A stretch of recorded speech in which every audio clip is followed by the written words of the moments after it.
안녕하세요, 섭입니다. 가죽공예를 해보고 싶어서 이리저리 어떻게 해볼까 고민을 하시다가 유튜브를 통해서 독학을 하시는 경우도 있고요. 아니면 요즘 온라인 강의 플랫폼 많잖아요. 그걸 통해서 해보시는 경우도 많은 것 같아요. 하지만 제일 먼저 생각해보는 거는 오프라인 강의겠죠.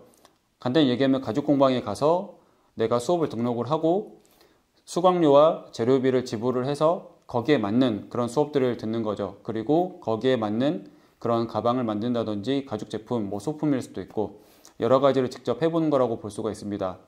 여기에서는 내가 여러 가지를 고민을 해보겠죠. 위치도 마찬가지일 거고요. 아니면 시간대, 어떤 것을 만들지 그런 것들을 체크해 볼 건데 아무래도 제일 크게 고민해 보는 거는 비용일 겁니다. 아까 말씀드렸던 이 수강료와 재료비 두 개를 합한 게 내가 지불해야 되는 비용이잖아요. 특히나 재료비 비중이 꽤나 높은 편인데 이 재료비에 대해서 원래 가죽 제품이니까 이렇게 비싸지, 가죽이니까 비싼 거야 라고 생각을 할 수도 있지만 한편으로는 이 재료비가 과연 적정한 금액인지 혹은 이 세부 내역이 어떻게 되는지 궁금해 할 수가 있을 것 같습니다. 예를 들어서 이런 가방을 만든다고 되어 있는데 이 가방을 만드는데 금액이 얼마다 라고 하면은 그냥 그렇게 끄덕이고 넘어갈 수도 있지만 이것도 따지고 보면 이 장식 단가가 있을 것이고 이 가죽에 대한 단가도 있을 거예요. 그래서 그것들이 충분히 나눠져 있을 수가 있는데 거기에 대해서 내역을 제공받지 않으면 내가 충분히 궁금해 할 수 있는 거잖아요. 예를 들어서 이런 얘기를 해볼게요. 내가 고깃집을 갔어요. 이제 삼겹살도 시키고 소주도 시키고 된장찌개도 해서 이제 맛있게 먹고 나서 계산을 했는데 금액이 딱 이렇게 나온 거예요. 그런데 이 금액이 내가 생각했던 것보다 조금 비싸게 나온 듯한 그런 느낌인 거죠. 그러면 나는 어떤 행동을 하느냐? 내 영수증을 확인합니다. 내 영수증에는 뭐가 찍혀 있냐면 세부 내역이 찍혀 있어요. 삼겹살 몇 인분, 된장찌개 3개, 소주 5병. 그러면은 그래, 이렇게 되었으니까 이 전체 금액이 꽤나 많이 나왔구나.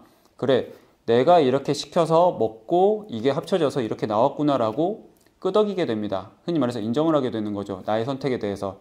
하지만 이런 세부 내역이 없이 그냥 덩어리져 있는 그런 금액만 있다고 하면은 이게 과연 합리적인 것인지에 대해서 체크를 하기가 어렵습니다. 네, 그래서 가죽공예도 마찬가지라고 생각을 하시면 돼요. 이 재료비 내역에 대해서 이렇게 덩어리져 있는 것 같은 경우는 그냥 끄덕이고 넘어갈 수 있는 사람도 있지만 거기에 대해서 합리적인 금액인지에 대해서 검토하고 싶은 사람도 분명히 있을 겁니다. 그러면 이 재료비 세부 내역에 대해서 이제 소비자, 수강생 입장에서는 가죽공방에 요청을 할 수가 있습니다. 충분히 그거는 내가 얘기를 해볼 수가 있죠. 하지만 가죽공방 입장에서는 그 재료비 세부 내역을 제공할 의무가 따로 있진 않습니다. 내가 선택하는 거예요. 가죽공방 입장에서는. 그 내역을 줄 수도 있고 안 줄 수도 있는 거죠. 그런데 한편으로 이렇게 생각을 해볼 수도 있을 것 같아요. 재료비 세부 내역을 제공을 한다라고 하면은 그거는 소비자 입장에서는 이제 좋은 일입니다. 하지만 제공하지 않으면 어쩔 수가 없는데 가죽공방 입장에서는 이 재료비 세부 내역을 제공을 하냐 하지 않느냐에 따라서 장단점이 있을 거예요. 재료비 세부 내역을 제공을 했을 때는 어찌 보면 충분한 신뢰성을 얻을 수가 있죠. 아까 얘기했던 것처럼 그 고깃집이나 그런 데서 그 소비자가 좀 의아하는 부분에 있어서 이렇게 드셨으니까 이런 것들이 제공이 되었고 거기에 대해서 전체 금액이 이렇습니다 라고 하면은 소비자도 맞네요 라고 끄덕일 수가 있는데 그렇지 않다라고 하면은 이제 서로 뭔가 불신이 생길 수도 있고 뭔가 이제 갸우뚱거리는 그런 포인트들이 있는 거죠. 한마디로 그 재료비 세부 내역이 신뢰성을 이제 확보해 줄 수 있는 그런 수단이 될 수 있다는 겁니다. 하지만 단점으로는 이제 가죽공방 입장에서는 일일이 그 내역들을 정리를 해서 이제 줘야 되니까 조금 귀찮은 부분이 있을 수 있을 것 같아요. 그런데 이 내용만 가지고 보면 이 신뢰성을 얻기 위해서 그런 귀찮음을 조금 감수한다라고 하면 가죽공방을 운영하는 입장에서는 단골, 이제 꾸준히 올 수 있는 그런 고객을 얻을 수 있는 것도 마찬가지고요. 어찌됐든 좋은 포인트만 생길 수밖에 없습니다. 생각보다 이 재료비 세부 내역을 만드는 데 있어서 내 인건비가 많이 들어가는 건 아니거든요. 그런데 꽤나 많은 가죽공방에서는 그 재료비 세부 내역을 공개하지 않고 있습니다. 왜 그럴까요? 간단히 얘기하면 감추고 싶은 내용이 있기 때문에 공개하지 않는 겁니다. 그 재료비 세부 내역에는 각각의 단가가 들어있죠. 평단가, 가죽에 대한 평단가도 들어있을 거고 그 가죽을 얼마 썼는지 그 면적이 나와 있을 거고요. 이 금속 장식 하나당 얼마인지도 나와 있을 거고 보강이나 그런 부분들도 다 포함이 되어 있을 겁니다. 그 재료비 세부 내역에 들어있는 그 숫자들을 공개하고 싶지 않아 하는 겁니다. 즉, 이 숫자를 가지고 마진을 유추할 수가 있는데 그 마진에 대해서 이 소비자 입장에서, 소비자는 이제 수강생이죠. 수강생 입장에서는 납득하지 못할 그런 마진일 수도 있거든요. 그렇게 되면 소비자 입장에서는 기분이 나쁜 거예요.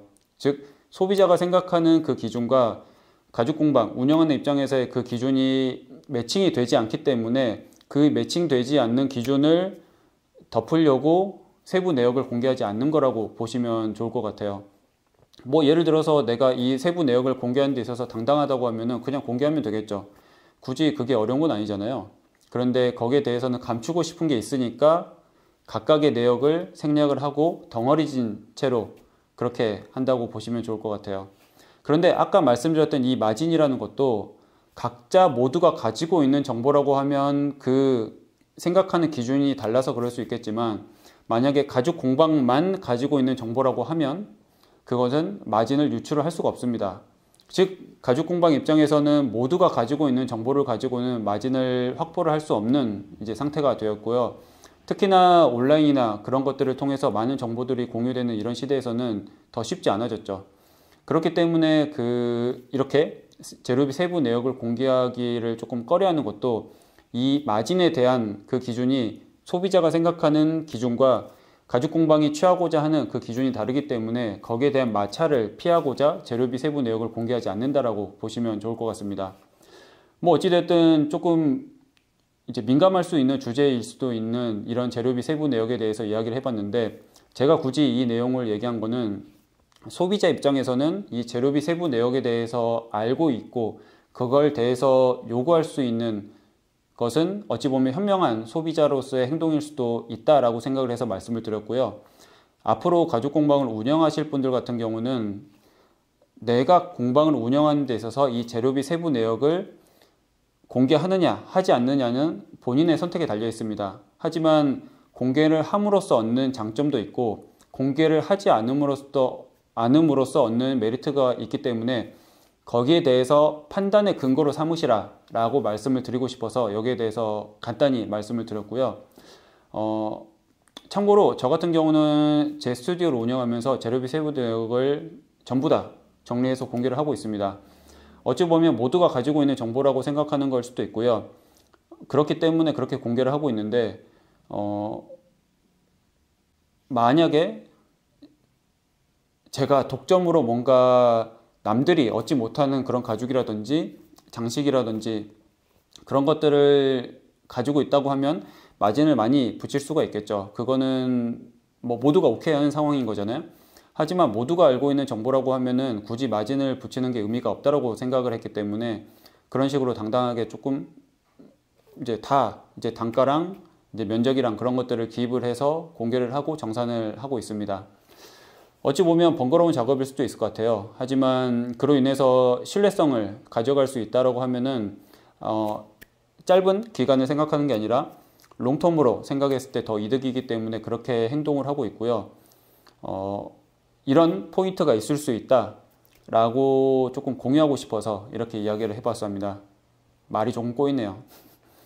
어찌됐든 즐거운 가죽공예 생활 되시고 제 이야기가 부디 도움이 되는 이야기였음을 바라며 다음에는 다른 영상으로 찾아오겠습니다. 감사합니다.